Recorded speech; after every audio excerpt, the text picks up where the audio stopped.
Senator Elizabeth Warren just relentlessly hammered Fed chair nominee over a secret $100 million payment. She asked who gave him the money right before he was sworn in. He said he would fully comply with the Office of Government Ethics. She asked if it was a billionaire with business before the Fed. He did not answer. She asked about a secret dinner hosted by Bank of America during the blackout period. The Fed's vice chair reportedly spoke about monetary policy to hedge fund clients. Warren asked if he asked her about it. He said he wasn't at the meeting. She asked if he asked her. He said she's been an excellent colleague. She said the tone he is setting invites corruption. She said that is going to be a real problem. Let's watch. Thank you, Mr. Chairman, and welcome back, Mr. Warsh. So about 2 months ago, you appeared in front of this committee for your nomination hearing, and you refused to answer basic factual questions. I assume because you were afraid of contradicting President Trump.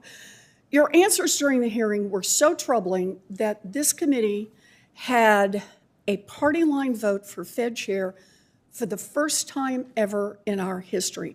You were confirmed by the Senate in the tightest vote for a Fed chair in U.S. history. So you now face an uphill battle to show that you have the independence needed to run America's central bank and to serve American families and not just President Trump and his billionaire friends. Now, President Trump's corruption and failed economic agenda is raising costs across the board. Inflation has kept real wages from growing for the third consecutive month.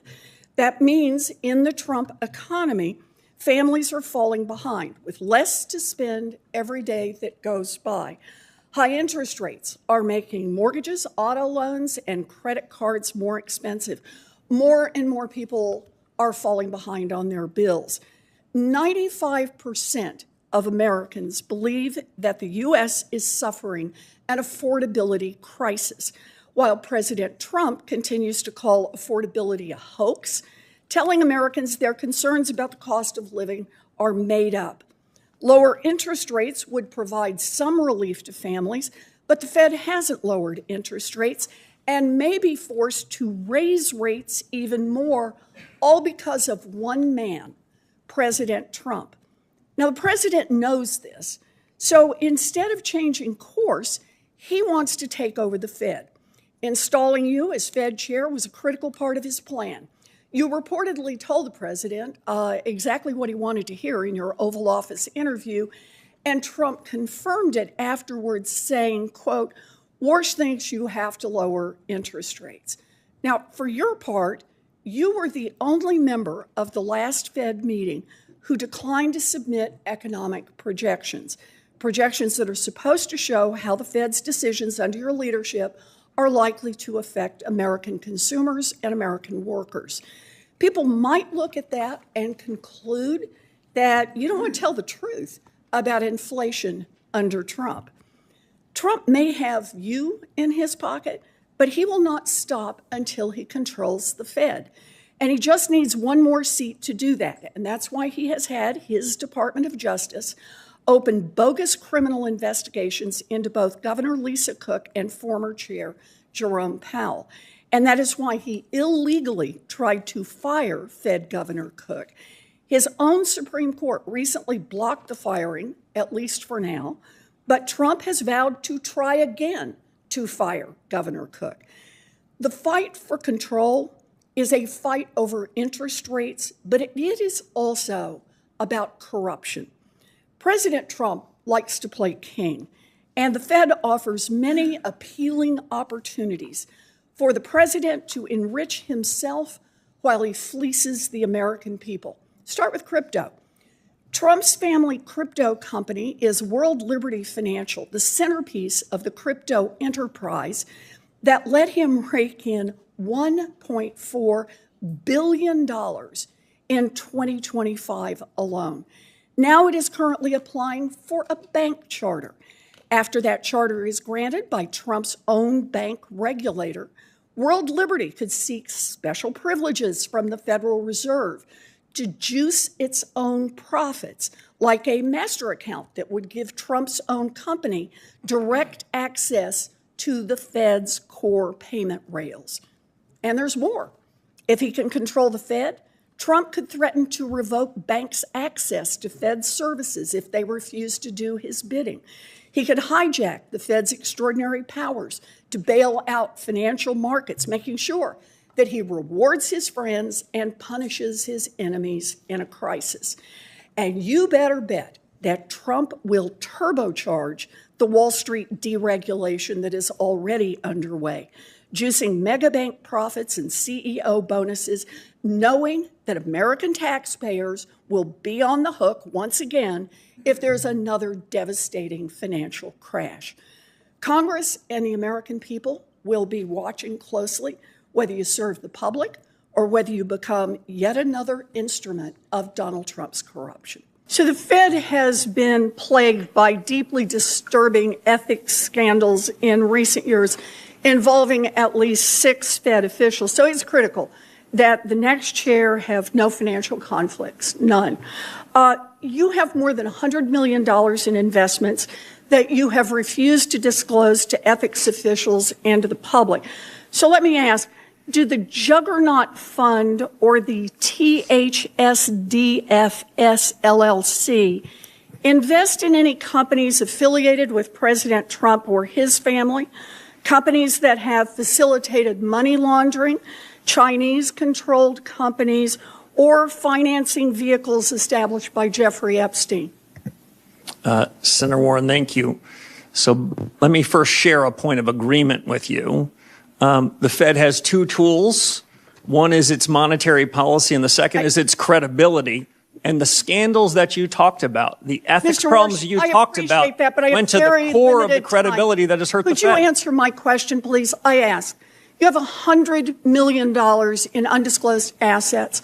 And what I'm asking is, are any of those with this outfit that invests in companies affiliated with President Trump or his family, companies that have facilitated money laundering, Chinese-controlled companies, or financing vehicles set up by Jeffrey Epstein? It's a yes or no question.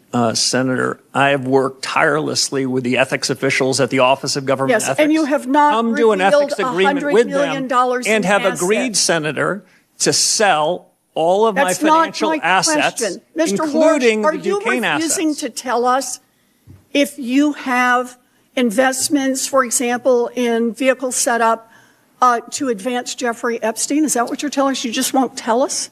Senator, what I'm telling you is that those assets that you represent at Juggernaut will be sold if I'm confirmed before I take office and sign the oath of office. Let me follow up on that. Will you at least disclose how you plan to disclose and divest these secret assets? I'm sure you understand that the public might question your motives if, for example, billionaire Stanley Druckenmiller, who you honored in your opening statement, and who makes a living guessing what the Fed will do next, cuts you a massive check for $100 million as you take the oath of office to become the new Federal Reserve Chair. Senator, as you know, it sounds like your fight might not be with me, but the Office of Government Ethics.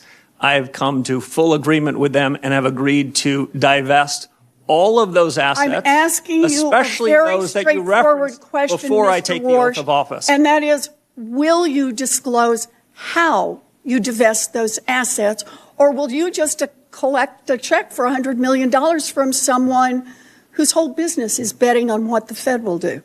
As I said to the ethics officials at the Federal Reserve and the Office of Government Ethics, they agreed, I'll take that as a no as well. I would be redeeming my assets before I take office. So Donald Trump has made clear that he does not want an independent Fed. In fact, he has said, and I quote, "Anybody that disagrees with me will never be Fed chairman." And he's made clear that you are his sock puppet, saying last week that interest rates will drop, quote, "when Kevin gets in." Yeah, I think they do. Not when economic conditions change, we'll get lower rates. Not when the economy needs it. Nope. He said, when my guy, Kevin Warsh, is in there, we'll get the interest rates that I, Donald Trump, wants. So independence takes courage. Let's check out your independence and your courage.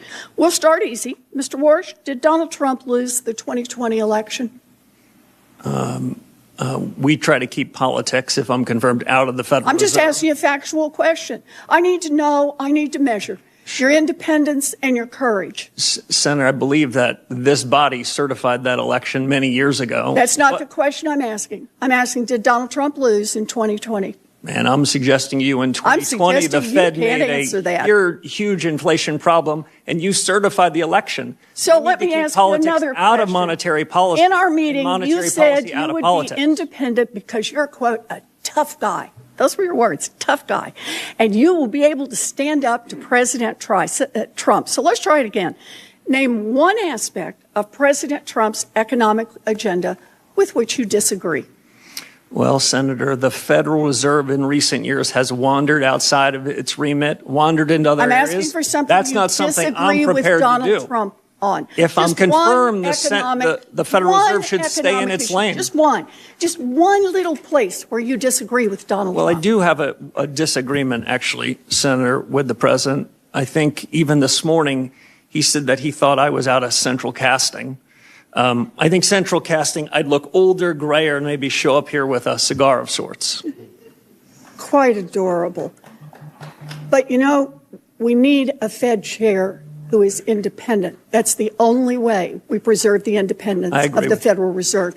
If you can't answer these questions, you don't have the courage and you don't have the independence. I agree with you on independence, Senator. Senator Elizabeth Warren just delivered a masterclass in how to expose potential corruption and conflicts of interest at the highest levels of government. She did not come with a speech. She came with questions. She came with the facts of the $100 million payment. She came with the secret dinner during the blackout period, and she left no doubt about the answer. The exchange between Warren and the nominee was not just a routine confirmation hearing. It was a confrontation about the fundamental question of whether the Federal Reserve will serve the public or serve the president and his billionaire friends. It was about whether the central bank will remain an independent institution or become a tool of political corruption. Warren began by asking a specific question.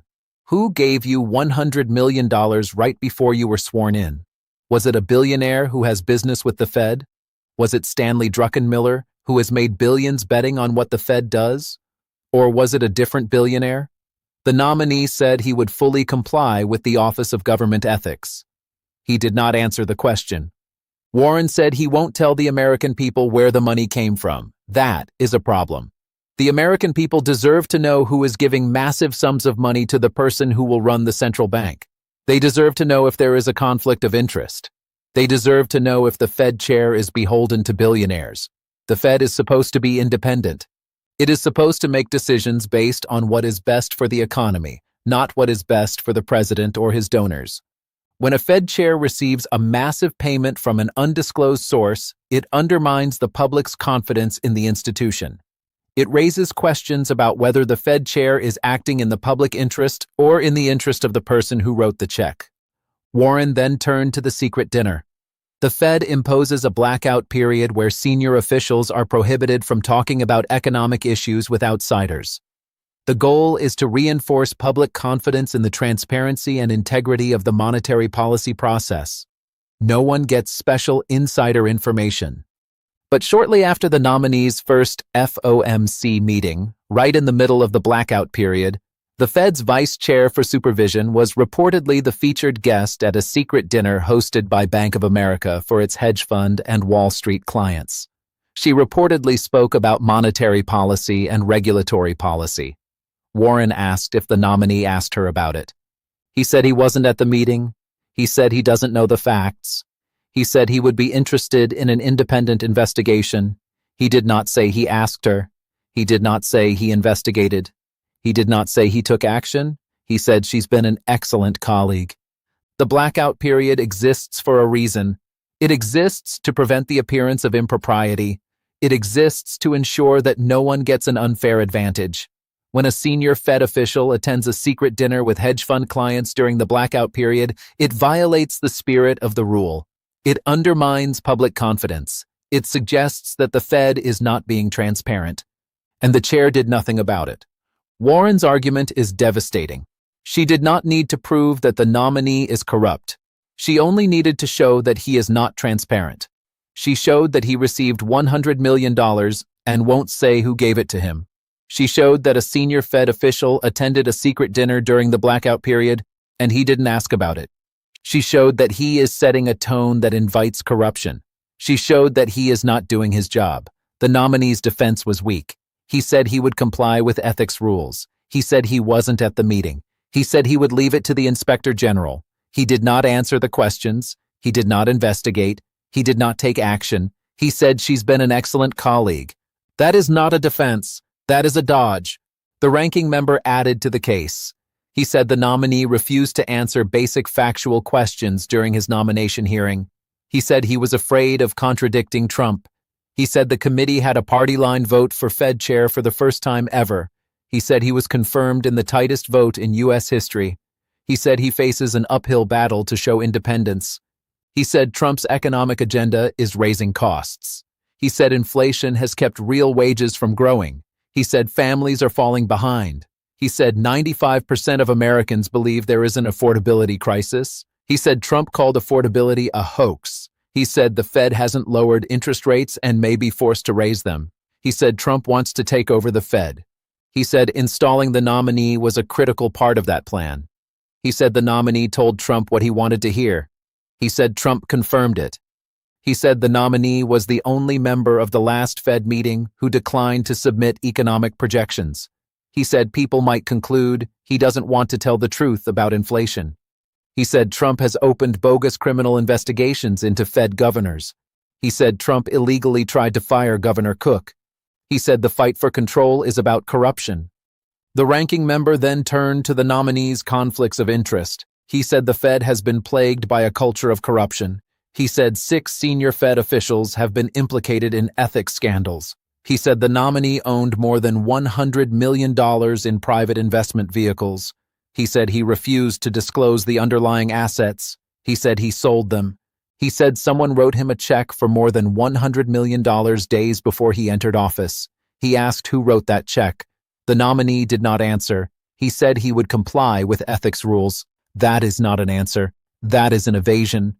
The larger issue here is not just about the nominee. It is about the independence of the Federal Reserve. It is about whether the Fed will serve the public or serve the president. Warren argued that it should serve the public. She argued that the nominee is not independent. She argued that he is a tool of Trump. She was right. The Fed is one of the most important institutions in the country. It is responsible for controlling inflation. It is responsible for promoting full employment. It is responsible for maintaining the stability of the financial system. It cannot do its job if it is controlled by the president. It cannot do its job if it is beholden to billionaires. It cannot do its job if it is not transparent. The nominee is not independent. He is beholden to Trump. He is beholden to the person who wrote the check. He is not transparent. He is not fit for the job.